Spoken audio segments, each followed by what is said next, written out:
C'est des impressions de joie parce que le président a appelé à la paix, à l'amour.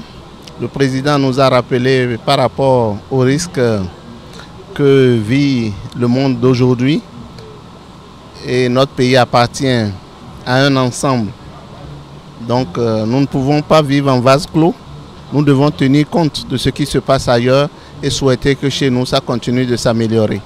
Et donc le discours d'amour du président est le bienvenu et ça s'adresse à tous les Béninois. Cultivons l'amour. On y gagne tous.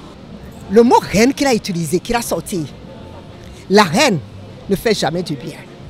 Et nous, en tant que députés, nous sommes interpellés dans nos actions, dans nos réflexions, afin que réellement, si effectivement il y a la reine dans le cœur de chacun d'entre nous, nous essayons vraiment de l'assouplir, de l'amoindrir, afin que réellement l'amour puisse prendre l'envol pour que réellement la mission à nous confier par le peuple béninois soit bien accomplie. Il a beaucoup mis l'accent sur le coup d'État raté, qu'il a souhaité que nous tous, on travaille dans la solidarité et ne pas tenter à la tentation pour que notre pays puisse avoir la paix pour pouvoir évoluer. Je suis vraiment aussi dans la joie parce que j'ai constaté que tous les députés étaient présents, presque.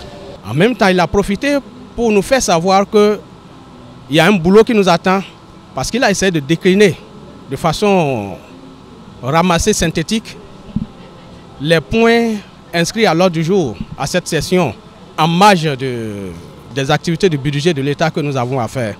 Donc, je crois que c'est un discours vraiment qui tient la route. Si le président fait allusion à des critiques qui sont faites à l'action gouvernementale, il est passé à côté de la plaque. S'il fait allusion à des critiques qui sont faites de sa gestion de l'Assemblée nationale, là encore, il est passé à côté de la plaque. Ce qui préoccupe les Béninois aujourd'hui, ce n'est pas une haine qui existerait entre députés ou entre députés et présidents de l'Assemblée nationale, c'est comment ils mangent à leur faim. C'est comment on donne des salles de classe aux enfants dans les écoles. C'est comment les enfants ont des maîtres. C'est comment les enfants ont des agents de santé et les parents ont des agents de santé pour les soigner. C'est comment ils ont les moyens pour acheter des médicaments. C'est le sens de notre présence ici au Parlement. Il a eu le courage, quoi qu'on dise, d'en parler. C'est ce que beaucoup pensent bas, que le président essaie de dire à haute voix.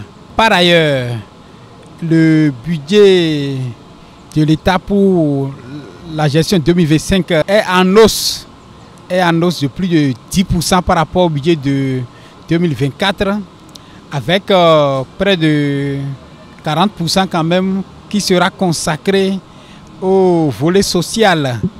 Et je pense que c'est à l'actif du chef de l'État et il ne fait que confirmer sa volonté à éloigner le Béninois de la souffrance.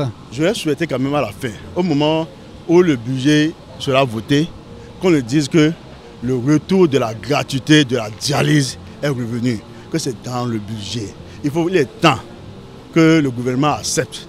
Il est temps que les députés nous accompagnent, tous bords confondus, pour qu'on fasse ce combat, pour que la dialyse redevienne gratuite.